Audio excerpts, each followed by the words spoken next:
Hitler இன்னும் இறந்து விடவில்லை. மோடி வடிவில் நடமாடிக் கொண்டிருக்கிறார். கூட்டுறவுத்துறை அமைச்சர் மானாமதுரை நகராட்சி அலுவலக பகுதியில் பேச்சு.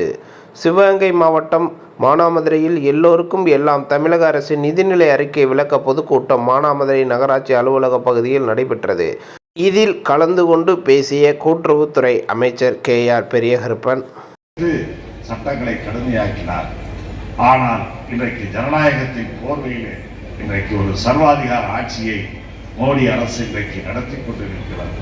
அதன் காரணமாகத்தான் வருமான வரியத்திலே இடி போன்ற ஒன்றிய அரசினுடைய அந்த நிறுவனங்கள் மூலமாக நெருக்கடிகளை தந்து கொண்டிருக்கிறார்கள். ஆக நெருக்கடி காலத்தை சந்தித்த இயக்கம் இந்த இயக்கம் திராவிட முன்னேற்ற கழகம். இதையெல்லாம் எளிதிலே எதிர்கொள்ளும் என்று தலைவர் அவர்கள் சொல்லியிருக்கிறார்கள். இதையெல்லாம் நினைக்கின்ற பொழுது அழிப்போம் ஒழிப்போம் என்பதெல்லாம் ஒரு அரசியல்வாதிக்கு, அதுவும் இந்தியாவுடைய பிரதமராக 10 ஆண்டு காலம், குஜராத் மாநிலத்தினுடைய முதலமைச்சராக 15 ஆண்டு காலம் என்று தொடர்ந்து பல பொறுப்புகளை வைத்த ஒருவருடைய வாயில் இப்படிப்பட்ட வார்த்தைகள் வரக்கூடாது.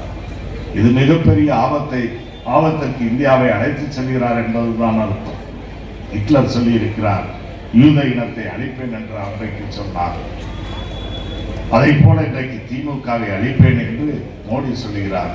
இதெல்லாம் பார்க்கையில நீங்க பார்த்தீங்கன்னா ஹிட்லர் இன்னும் இறந்து விடவில்லை, மோடி வரிவிலே உருவிலே நடமாடி கொண்டிருக்கிறார் என்பதுதான் இந்த நிதர்சனமான உண்மையாக இருக்கிறது. ஆகவே ஹிட்லரை வீழ்த்தியதை போல இந்த மோடியையும் இந்திய நாட்டு மக்கள் நிச்சயமாக வீழ்த்தி காட்டுவார்கள் என்பதை நான் இங்கே பெருமையோடு சுட்டிக்காட்ட கடமைப்பட்டிருக்கிறேன். அண்ணாமலை இன்றைக்கு பாரதிய ஜனதா கட்சியுடைய தலைவராகவே இருக்கிறார். ஒரு IPS அதிகாரி. அவர் கர்நாடகாவிலிருந்து சட்ட ஒழுங்குகளை காப்பாற்றினாரோ இல்லையோ, இன்றைக்கு தமிழ்நாட்டில் அவர் பாரதிய ஜனதா கட்சியினுடைய தலைவராக வந்த பிறகு சமூக விரோத காரியங்களில் ஈடுபட்டு உத்துறை குற்றப்பட்ட குற்றவாளிகள் அனைவரையும் இன்றைக்கு பாரதிய ஜனதா கட்சியிலே சேர்க்கின்ற காரியத்தை செய்து கொண்டிருக்கிறார். ஆக முரண்பாடுகளின் மொத்த உருவமாக இருக்கக்கூடிய இந்திய நாட்டு மக்கள் அனைவருக்கும் கேடு விளைக்கின்ற ஒரு ஆட்சியாக இன்றைக்கு பாரதிய ஜனதா கட்சி தலைமையிலான இந்த அரசு நடைபெற்றுக் கொண்டிருக்கிறது. மிரட்டல்கள் உருட்டல்கள் மூலமாக இந்த இயக்கத்தை அதை போல அனைத்து கட்சிகளையும் ஒன்று செலவிடாமல் தடுத்துவிட நிலைக்கண்டத்தில் முதல்ல இலவச மின்சாரத்தை தமிழ்நாட்டு விவசாய பெருங்குடி மக்கள் பயன்படுத்துகின்ற பம்பு செட்டுகளுக்கு கொடுத்தவர் நம்முடைய முத்தமிழறிஞர் கலைஞர் அவர்கள். அதன் பிறகு பிற மாநிலங்கள் எல்லாம் அதை பின்பற்ற தொடங்கினார்கள். இன்னும் சொல்ல போனால் மறைந்தவர்களை பற்றி பேசுவது நாகரிகமாக இருக்காது என்பார்கள். எம்ஜிஆரை பொறுத்தவரையில் சொல்வார்கள், பாரி வல்லன் என்பார்கள், கொடுத்து சிறந்த கரங்களுக்கு சொந்தக்காரர் என்றெல்லாம் சொல்வார்கள்.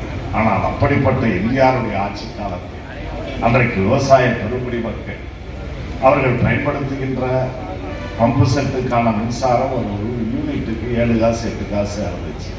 அதில் 1 பைசாவை குறைக்க வேண்டும் என்று போராடினார்கள்.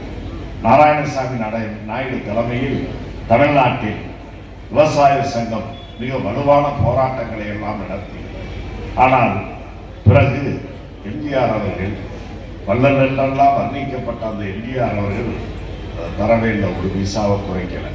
பல இடங்களில் துப்பாக்கி சூடு நடந்தது.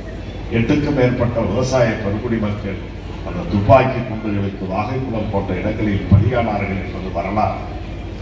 ஆனால் தட்டுங்கள் திறக்கப்படும், கேடுங்கள் கொடுக்கப்படும் என்றெல்லாம் சொல்றாங்க. கேட்காமலே கொடுக்கிற அரசு இந்த அரசு என்பதற்கு கலைஞர் அவர்கள் எம்ஜிஆர் காலத்தில் போராடினாங்க. ஆட்சி மாற்றம் வந்தது. கலைஞர் இந்த நாட்டின் முதலமைச்சராக வந்தார். வந்தவுடன் தட்டாமலும் கேட்காமலும் அதை இனி விவசாய பெருங்குடி மக்கள் 1 பைசா மின்சாரத்திற்கு யூனிட்டுக்கு குறைக்க வேண்டும் என்று போராடினீர்கள்.